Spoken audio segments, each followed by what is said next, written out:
Assalamualaikum warahmatullahi wabarakatuh. Nah, yang hilang dari peradaban modern adalah Allah itu tidak begitu hadir di hati kita. Saya sering cerita di mana-mana, teks hadis itu sebenarnya berbunyi gini, ini hadis sahih. Mangka na yu'minu billahi wal yaumil akhir fal yukrim jarohu. Ada yang fal yukrim jarohu doifahu, ada yang fal yakul khairan aw yasmut. Siapa yang iman dengan Allah dan Rasul maka harus memuliakan tetangganya, memuliakan tamunya. Dulu itu ada seorang ulama dipanggil anak muda, dibully terus sekarang. Wahai kiai, datang ke rumah saya. Datang kiai itu. Setelah sampai ke rumah orang itu, silakan kiai kembali ke rumahnya. Saya tidak butuh kiai. Kiai itu dengan riang kembali. Setelah di rumah dipanggil lagi. Pak Yai, silakan datang ke rumah saya. Datang lagi. Ya senyum-senyum kiainya santai. Wah, nggak jadi butuh Pak Yai, silahkan kembali lagi. Sampai 3 kali. Oh, itu kalau rektor digitukan marah itu. Dosen marah. Kiainya santai. Santai, senyum-senyum, rileks. Ketika ditanya, kenapa Pak Yai tidak tersinggung? Jawabannya unik. Anak muda, saya ini senang sekali nuruti perintah Allah, disuruh menghormati tetangga. Sehingga ketika Anda manggil, ya saya datang. Ketika Anda nyuruh pulang, ya saya pulang. Saya senang sekali nyenangkan tonggo. Dan itu perintah Allah, jadi tidak ada hubungannya dengan kamu. Wah, pemudanya nangis minta dimaafin. Kalau kita kan enggak, kita ini dosen, kiai, mungkin kita doktor, mungkin kita profesor. Tapi kita ini sering didikte oleh orang bodoh. Kalau orang bodoh itu jengkel, lo kita ya jengkel. Lo kamu jengkel, dijengkelkan orang bodoh itu namanya terdikte. Itu bodoh apa pinter? Wah, itu tidak pinter sama sekali. Kalau betul-betul kamu pinter, hanya bisa didikte oleh Allah Subhanahu wa ta'ala. Jadi antara hukum Allah apa? Wa ahsin man asa'a ilaika, berbuatlah baik sama orang yang berbuat buruk sama Anda. Itu dikteannya Allah. Kalau dikteannya orang-orang bodoh kayak dimangkel ben mangkel, terus kamu mangkel. Itu bodoh apa pinter? Nah, problem kita kekinian adalah wong pinter, wong bodoh itu bodoh-bodoh bisa didikte oleh sekelilingnya. Sekarang wataknya perempuan seperti itu, wataknya anak-anak seperti itu, kita didikte. Anak-anak jengkelin kita mangkel, berarti kita didikte oleh orang bodoh. Makanya agama itu unik, kadang ngendikan wa ahsin man asa'a ilaika, kadang wasil man qata'aka, sambunglah orang yang memutus kamu. Karena dengan demikian kita hanya didikte oleh Allah Subhanahu wa ta'ala, bukan didikte oleh hukum sosial. Cara Jawane nak ngapiki tangga sing apik akeh tunggale.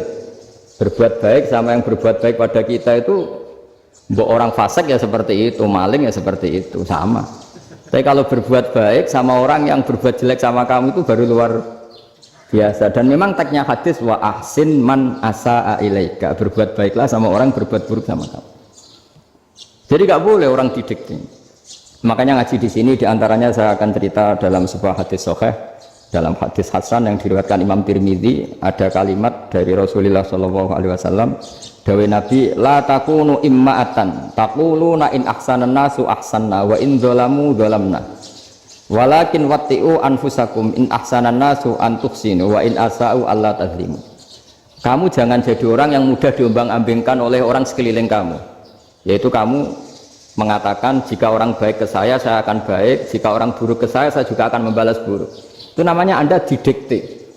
Tapi berkomitmenlah kamu akan berbuat baik meskipun orang lain berbuat buruk. Nah, sekarang logika sosialnya begini. Kalau di Indonesia itu ada 1000 kiai, ada 1000 profesor yang ingin membenahi Indonesia. Rata-rata orang awam itu semau gue. Terus mereka mendikte kita. Perilakunya agak simpatik, perilakunya jengkelin. Terus 1000 profesor ini ikut jengkel. Itu kira-kira jadi solusi apa goblok bareng? Sama 1000 kiai ini ikut jengkel, ini jadi solusi apa goblok bareng? Goblok bareng. Nah, problem sekarang kita ini biasa didikte orang bodoh. Nah, makanya ciri khas orang muslim itu kata Nabi, mangkana yu'minu billahi wal yaumil akhir. Jadi baik tetangga karena perintahnya Allah dan Rasul. Pentingnya apa? Bedanya karena berbuat baik ini perintahnya Allah, mbok tonggo apik lah kita tetap apik karena perintahnya Allah dan Rasul. Begitu juga dengan hubungan dengan istri, dengan anak. Mbok bojomu lagi cerewet lah ya tetap apik. Karena dengan cara itu kita hanya tunduk kepada Allah dan Rasul. Tapi kalau kamu, istri saya kalau baik ya saya baik, kalau enggak ya enggak. Berarti Anda didikte oleh perilakunya dia. Itu latihan, ya kalau dalam bahasa pondok latihan jadi wali itu yang paling berat. Nabi itu kalau sama orang munafik itu sabarnya Masya Allah. Padahal Nabi berdoa kalau orang itu orang munafik. Karena dengan cara seperti itu, bahwa kebaikan Nabi pada seseorang itu atas perintahnya Allah dan Rasul, bukan atas nama servis. Kalau Nabi hanya baik kepada Abu Bakar, itu mungkin orang bilang, wisadu nih Abu Bakar baik sama Nabi. Tapi kalau Nabi baik sama orang munafik, Abdullah bin Ubay bin Salul, itu kalau nggak perintahnya Allah dan Rasul itu nggak bisa. Nah ini cobalah berlatih seperti itu, sehingga kita tidak mudah didikte. Ya saya ulang lagi, nggak mudah apa? Didikte. Maka di antara kebaikan Allah dan Rasul adalah bahkan orang zalim saja diberi jatah rahmat. Makanya tadi seperti mukadimah yang dibaca Pak Haris tadi, agama ini rahmatan lil alamin. Orang yang zalim saja dapat jatah apa? Rahmat, apalagi yang soleh. Nah kemudian yang perlu dicatat, kenapa kita menjadi enjoy dengan Islam? Islam itu adalah agama yang tidak didikte oleh materi. Jadi kalau Anda ingin makan enak, mungkin kalau pikiran kebanyakan orang, anak-anak muda yang milenial, yang gaul, ingin makan enak ya makan yang disukai. Misalnya sate atau bakso Malang atau apa. Kalau orang-orang yang jadi wali nggak gitu cara berpikir. Ini yang masih orisinil. Ditanya, ini dunia baru kesulitan makanan, baru resesi. Cara makan enak gimana? Jawabannya lucu. Ya gampang, idamuhu alju. Idam itu lauk. Kalau kamu ingin makan lauknya paling enak apa? Alju. Kamu harus lapar banget. Sampai kalau puasa itu melihat tempe itu wah luar biasa. Tapi kalau kamu nggak puasa, air putih itu nggak menantang. Tapi kalau puasa, tempe air putih itu menarik dan Anda tetap lahap. Apa? Karena lauk terbaik adalah alju, yaitu lapar. Nah tapi kita ini enggak, kita ini kayak orang bodoh. Kayak orang bodoh tadi, profesornya makan nyaman ya kalau sesuai selera. Nah itu kan sama dengan anak-anak ABG. Anak ABG itu makan lahap ya kalau yang disukai. Lalu bedanya apa ABG sama profesor? Kalau cara berpikir masih sama kan itu. Kiainya juga gitu. Kiai makan enak kalau yang disukai, kalau enggak ada. Itu bedanya apa kiai sama orang awam? Orang awam juga gitu, makan lahap ya kalau yang disukai. Nah ternyata perilaku kita ini yang pintar sama yang bodoh sama mas. Kalau kamu ingin berkasta lebih baik, itu cara makan enak itu apa? Idamuhu al-ju'. Lauk terbaik adalah karena kita sangat lapar. Makanya masyhur dalam cerita-cerita tarikh sirah nabawiyah, Nabi diberi hadiah, beberapa hadiah. Di antaranya ada yang diterima, ada yang enggak. Termasuk yang dikembalikan itu dokter. Ada seorang raja memberi hadiah Nabi dokter Tobit. Itu sama Nabi dikembalikan. Karena dokter ini sudah lama kumpul Nabi itu nggak pernah sakit. Akhirnya dokter ini putus asa, ini nggak perlu diobatin. Ketika ditanya, kenapa ya Rasulullah engkau tidak pernah sakit? Karena kita ini kaum, kita ini komunitas masyarakat yang tidak akan makan kecuali lapar. Dan selalu sudah makan berhenti sebelum kenyang. Jadi sederhana sekali pengobatan zaman Nabi. Sebagian besar penyakit itu pasti disebabkan kita ceroboh dalam hal makan. Sudah ngerti kalau durian masalah, kalau makan durian nggak kehitung gitu. Apalagi kalau gratisan itu berapa banyak. Gitu. Pola tidur juga gitu kata Nabi. Dan kita tidak tidur kalau tidak sangat ngantuk. Nah itu namanya orang-orang soleh yang sudah ada didikte materi. Kalau yang didikte materi kan bisa tidur nyenyak kalau kasurnya enak, AC gini-gini. Sebenarnya enggak, tidur enak itu ya kalau sangat ngantuk. Mbok di gudang, mbok di bis, kalau sangat ngantuk ya semuanya ya enak. Sama, mbok lapar, mbok hanya tempe, tapi kalau sangat lapar itu ya enak. Nah ini ilmu yang mulai hilang, ilmu-ilmu yang mulai hilang. Nah, cara ibadah juga gitu. Kita ini kan, saya ini punya bapak kiai, mbah kiai, punya guru yang sangat alim ya seorang kiai Kiai Memun. Itu dulu kita pengkaji ilmu itu tidak pernah tahu bedanya NU dan Muhammadiyah. Karena dulu Mbah Darwis itu, Kiai Dahlan itu dulu ngajinya bersama Mbah Hashim ketika di Indonesia yang ngaji Mbah Soleh Darat. Mbah Soleh Darat itu dulu ngajinya sama buyut saya ke-6, namanya Mbah Soleh Asnawi di Kudus. Mbah Soleh Darat itu dulu alim-alimnya orang Jawa ya Mbah Soleh Darat, Soleh bin Umar. Tempatnya di Semarang, tapi beliau itu sebenarnya orang Jepara yang dekat Kudus. Setelah di Mekah, Mbah Hasyim ini mondoknya ya, mulazimnya ke Syekh Mahfud Termas. Tapi sesekali ke Syekh Khotib Minangkabau. Nah yang Mbah Ahmad Dahlan lebih sering ke Syekh Khotib Minangkabau, sesekali ke Mbah Mahfud. Singkat cerita, karena Syekh Khotib Minangkabau sudah modern ya, terlibat organisasi dunia. Pas itu beliau pengagum Muhammad Abduh, pengagum Rasid Ridho, sehingga bawaannya Mbah Dahlan itu lebih pergerakan karena beliau lebih mengidolakan Syekh Khotib. Nah Syekh Khotib sendiri sebenarnya orang Minangkabau. Jadi beliau namanya Muhammad saja sebenarnya. Jadi menantunya orang Arab. Oh itu dicibir mertuanya ini karena punya mantu orang Jawa, orang ndak Arab. Singkat cerita terus si mertuanya bilang gini, kamu jangan pernah bilang kalau orang Arab itu mansa kanal Arab, orang yang bertempat di Arab. Walakin mantakallama bi arabiyyin fasihin, tapi orang bisa ngomong Arab secara fasih. Singkat cerita, kalau kamu tidak percaya, nanti suatu saat menantu saya kalau Jumatan, tidak usah kamu kasih tahu, langsung suruh jadi khotib. Nggak usah kamu kasih tahu, caranya tidak usah kamu kasih tahu. Kalau sekarang kan enggak. Kalau dosen mau jadi khotib kan mengumpulkan materi dulu. Lucunya di antara materinya itu dari TV. Makanya jadi ribet kan khutbah sekarang.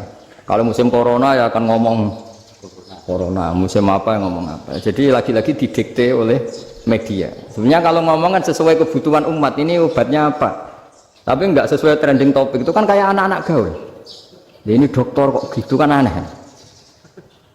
Singkat cerita si khotib ini enggak dikasih tahu, saya Muhammad tadi enggak dikasih tahu, langsung disuruh khutbah.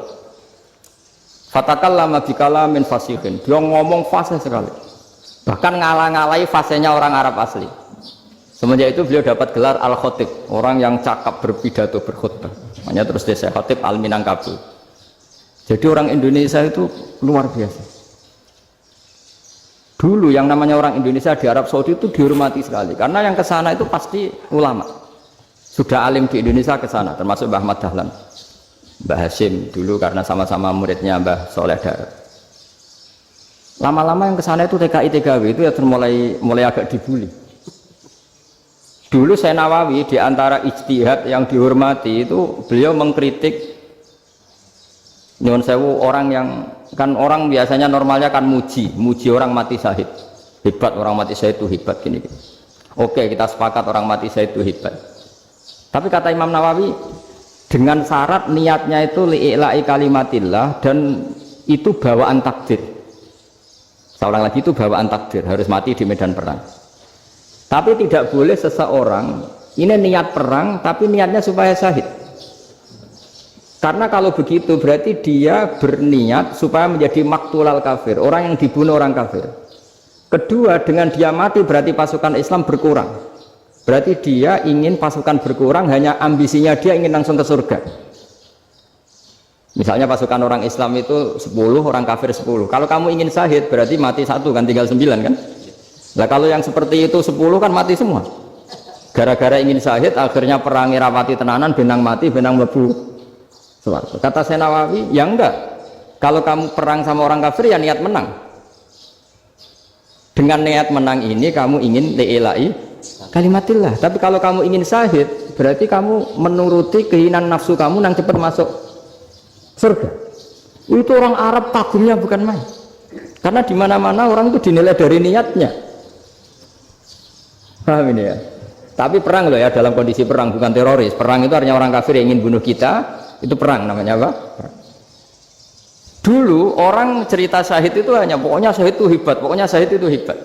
Syahid di medan perang itu hebat, pokoknya syahid di medan perang hebat. Tapi ketika Syekh Nawawi memberi penjelasan ilmiah, jika kamu perang ingin cepat mati, ingin cepat syahid, artinya ini untuk pemenuhan diri kamu, karena kamu bayangkan langsung masuk surga. Kamu lupa bahwa dengan kamu dibunuh kekuatan Islam berkurang. Akhirnya beliau memberi penjelasan, syahid itu bagus, itu sebagai takdir. Hanya takdir itu kita perang yang ingin menang, tapi takdirnya mati. Jangan dibalik, oleh perang rapati tenanan, benang mati namun lebu. Itu yang pertama, termasuk ulama yang pertama memberi penjelasan itu Syekh Nawawi. Akhirnya melahirkan kekaguman yang luar biasa dengan tafsir Munirnya. Terus beliau itu orang yang rileks kalau menjelaskan ilmu. Ini juga guru-gurunya Mbah Hasim, Mbah Guru sama Mbah Hasim sama Mbah Ahmad Dahlan Syekh Nawawi. Jadi dulu yang alim di Arab itu ada Syekh Nawawi, ada Syekh Khotob Minangkabau, ada Syekh Bakir Jogja, ada Syekh Mahfud Termas. Itu orang Indonesia banyak sekali yang alim. Bahkan diantaranya yang dikagumi Al-Azhar itu juga orang Indonesia, nama Syekh Abdul Manan, itu mbahnya Syekh Mahfud Termas. Itu pertama ada duta besar Indonesia di Mesir, itu termasuk barokahnya Mbak Abdul Manan tadi, itu juga orang Indonesia. Jadi pemahaman ulama Indonesia itu khas, termasuk ketika memaknai apa? Syahid. Ketika memaknai apa? Syahid. Itu unik. Ketika Syekh Nawawi diuji dulu itu yang namanya ulama diuji dulu oleh 100 ulama.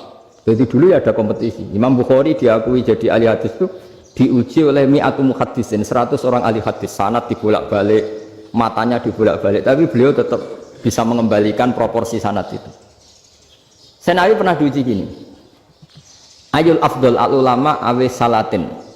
Keren mana ulama sama raja atau sama orang-orang kaya, sama penguasa? Ya keren ulama. Terus dibully sama orang. Tapi setahu saya banyak ulama yang antri di rumahnya raja, tapi saya tidak tahu melihat raja antri di rumahnya ulama. Ya, kebanyakan kan mungkin ustadz atau kiai yang antri ngajukan proposal kan enggak. Nah, kalau raja kan enggak pati itu, malah enggak usah antri, kiainya sudah nyambut sebelum datang. Jawabannya lucu Syekh Nawawi itu, dan yang tanya itu langsung diem. Ya karena ulama itu tahu fungsinya uang, sehingga cara nyari sampai seperti itu.